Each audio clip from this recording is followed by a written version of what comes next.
gravando mais uma aula aqui pro meu canal. Me chamo Caio Esper, sou estudante de medicina do terceiro período e sejam muito bem-vindos a esse vídeo. Essa aula daqui, esse vídeo daqui, eu vou te ensinar a como estudar no ciclo básico. E é o seguinte, muita gente despreza o ciclo básico, né? Pensa assim, nossa, ciclo básico não tem nada de clínica, né? Então não vou usar para nada, logo não vou estudar. Ou vou estudar só para passar de semestre. Galera, isso é um erro crasso. Por quê? Porque o ciclo básico é a base para você entender as matérias do futuro. Então, não ter um ciclo básico bom vai interferir direto na sua prática médica. Então, é muito importante que você passe pelo ciclo básico de uma forma boa, aproveitando os conteúdos, realmente aprendendo, dominando os conteúdos. E esse vídeo aqui é para te ensinar isso. Vamos começar. Qual que é o primeiro conselho para você que entrou agora no ciclo básico? É o seguinte, o primeiro conselho não é de estudo propriamente, é antes do estudo. Tenha um lugar para você estudar, tá? Um lugar fixo. Por quê, Caio? Porque é o seguinte, o seu cérebro, ele meio que acostuma com as coisas. Essa cadeira aqui, essa mesa aqui que eu tô sentado gravando esse vídeo, é minha mesa de estudo e trabalho. Então, toda vez que eu sento aqui, é para ou estudar ou trabalhar. Eu já fiz isso tantas vezes que quando eu sento aqui, eu já fico mais focado, porque meu cérebro entende que agora é hora de focar. Então, tenha um lugar para você sentar e estudar. Não estude na cama, pelo amor de Deus, tá? Sua capacidade de foco vai cair muito, tá? Você não vai conseguir entender o conteúdo. E outra coisa, vai dar sono, né? Você não vai querer estudar, vai diminuir o foco, vai aumentar a procrastinação.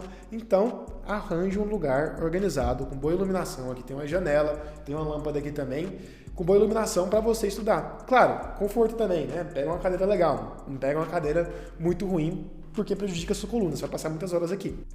Então, primeira coisa, tenha um lugarzinho para você estudar. Essa é a primeira dica e já vai ajudar demais. Atrelado a essas dicas, né, pré-estudo, tem aquela parte também que eu acho que é mais que o óbvio, né? Que é comer bem, dormir bem e tal.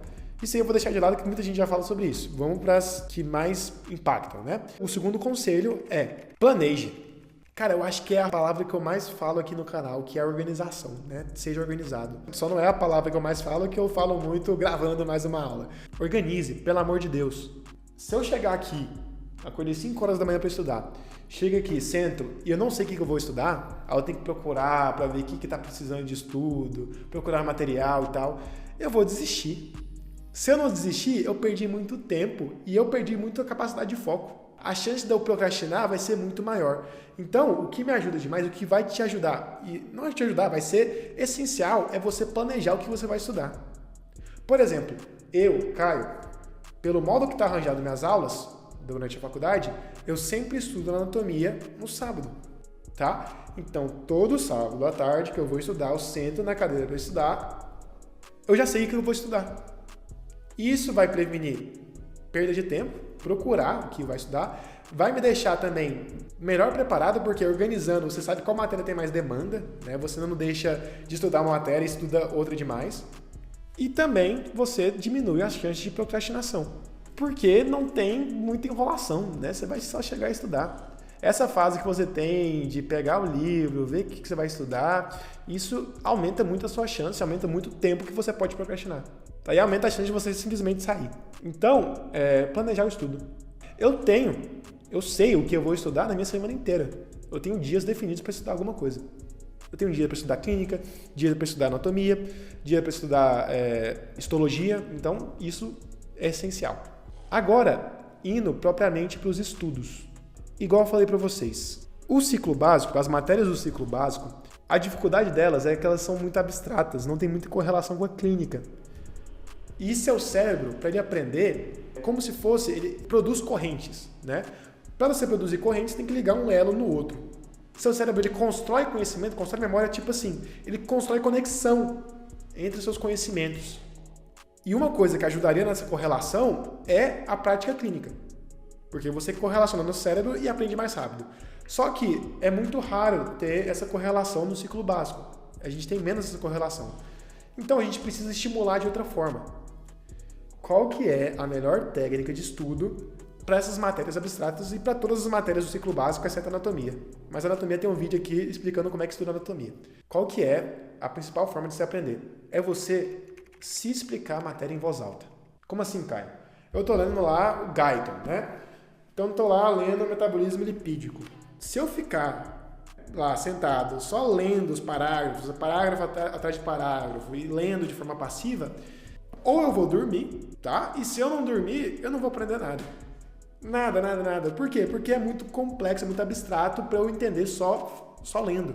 Eu preciso de um estímulo maior. Qual que é esse estímulo maior? É eu me explicar o conteúdo. Li um parágrafo do Guyton. Eu não vou sair desse parágrafo sem entender ele. E como é que eu entendo ele? Eu vou ler ele e depois eu vou me explicar sem ele aqui, né? Sem olhar para ele. Vou me explicar o que ele falou. Galera, lendo e depois se explicando, não tem como você não aprender. Tá? Você vai aprender e, detalhe, vai memorizar por muito mais tempo. Então, se explicar mesmo em voz alta o parágrafo. Então, o metabolismo lipídico... Aí você faz as conexões na cabeça, né? Então a gente vai ter a lipólise, quem pode causar lipólise? O cortisol, tal. Montando esses raciocínios em voz alta, isso é essencial, tá? Te ajuda demais. Não é só, de novo, não é ler em voz alta. Não é que você vai ler em voz alta. Não, você vai se explicar o que ele disse, o que ele quis dizer por meio da fala. Se explicando, dando uma aula para você mesmo. Galera, o tanto de aula que eu já dei aqui, né, nesse canal. As matérias que eu já dei aula, eu fixo de uma forma assim, impressionante, porque eu tenho que me explicar. Eu tenho que entender ao ponto de me explicar. Eu memorizo assim, de forma absurda. Então, se explicar a matéria vai ser essencial e vai te ajudar demais. Então tá, menos para anatomia. Anatomia é outro esquema que eu expliquei aqui na aula. Outra coisa que eu queria falar nesse vídeo que é rapidão. Tem muitas técnicas de espaçamento de tempo de estudo, né? Tipo a Pomodoro, que é o seguinte, você delimita tempos para estudar e pausa, né? Isso é legal. O problema disso é quando os tempos de estudo ficam muito curtos, que eu já vi gente estudando, tipo assim, 20 minutos e descansando 10, por exemplo, né? Qual é o problema disso? O problema é que, quando você começa a estudar, demora um tempo para você começar a construir foco. Então, você não vai estar no ápice do seu foco nos 5 primeiros minutos de estudo. Você vai estar no ápice do seu foco lá para os 20, 15 minutos. Então, se você está lá estudando, começa a estudar, aí começa lá o tempo, você vai começando a construir foco, começando a entender o conteúdo, dá 20 minutos, acabou o tempo de estudo, você vai dar para pausa. Você vai começar a pausa, né? Cara, isso vai quebrar. Aí você vai lá e começa a estudar, tá? Começa lá seu tempo de estudo no Pomodoro. Tá? Aí você começa lá, 5 minutos, vai começando a construir foco, começando a aumentar o seu foco, chega a 20 minutos que você está no seu ápice do foco, que é a parte que você mais aprende, mais compreende o raciocínio, você para de estudar. Aí esse ciclo reinicia. Tá? Então, tomem cuidado com esse tipo de técnica. Pode aplicar, mas espaça mais, né? Deixa mais tempo de estudo, pelo menos 1 hora. Quando eu aplicava essas técnicas, eu deixava pelo menos 1 hora de estudo. Tá? 1 hora de estudo e 10 minutos de descanso. Então, se for aplicar essas técnicas Pomodoro, tem um monte de espaçamento de tempo, né? Mas a mais famosa é a Pomodoro. Deixe mais tempo de estudo, mais espaçados os blocos de estudo. Entendeu? Basicamente é isso, tá? E de novo, é multifatorial também, né? Melhorar a alimentação, melhorar o sono, isso tudo vai te ajudar nos estudos. Mas assim, isso todo mundo fala na internet, né? O que eu queria falar aqui, o mais importante era de se explicar e as outras dicas, tá? É isso, galera. Se gostaram do vídeo, deixa um like, tá? Vai me ajudar demais. Eu tô rouco, porque é a 4ª aula que eu gravo no dia, tá? De estudo de graça. Então deixa o like, vai me ajudar demais. Se inscreva no canal se não for inscrito, me siga no Instagram e até a próxima.